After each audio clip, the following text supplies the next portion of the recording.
3, 2, 1. ბაიერნი ესპანეთის ეროვნული ნაკრების ფეხბურთელის ტრანსფერზე მუშაობას იწყებს.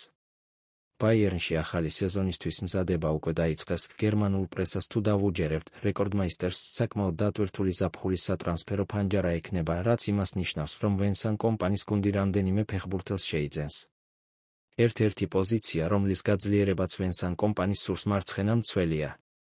იმის ფონზე, რომ ბაიერნს სეზონის ბოლოს რაფაელ გერეირო დატოვებს, ხოლო ალფონსო დევისი ტრავმებს ხშირად იღებს, ბელგიელი სპეციალისტი ახალი ფეხბურთელის დამატებას გეგმავს, რომელიც ამ პრობლემატურ პოზიციას შეავსებს. განიხილება რამდენიმე კანდიდატურა, თუმცა ბაიერნის 1-3 ზნე უკვე ცნობილია. გავლენიანი გერმანული წყაროების ინფორმაციით, ბაიერნი ლევერკუზენის განაპირა მცველით, ალეხანდრო გრიმალდოთი სერიოზულად ინტერესდება.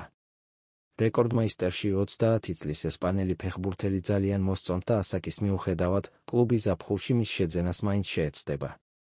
იმის გათვალისწინებით, რომ ალეხანდრო გრიმალდოს ლევერკუზენთან არსებული კონტრაქტი 2027 წლამდე აკავშირებს, ზაფხულში მისი სატრანსფერო ფასი დაახლოებით 25-30 მილიონი იქნება, რაც ბაიერნისთვის სრულიად მისაღები თანხაა.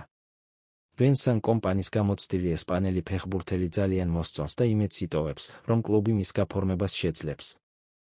ალეხანდრო გრიმალდოს მიმართ ინტერესს სხვა ევროპული კლუბებიც იჩენენ, რაც იმას ნიშნავს, რომ ფეხბურთელი სეზონის ბოლოს ლევერკუზენს დიდი ალბათობით დატოვებს.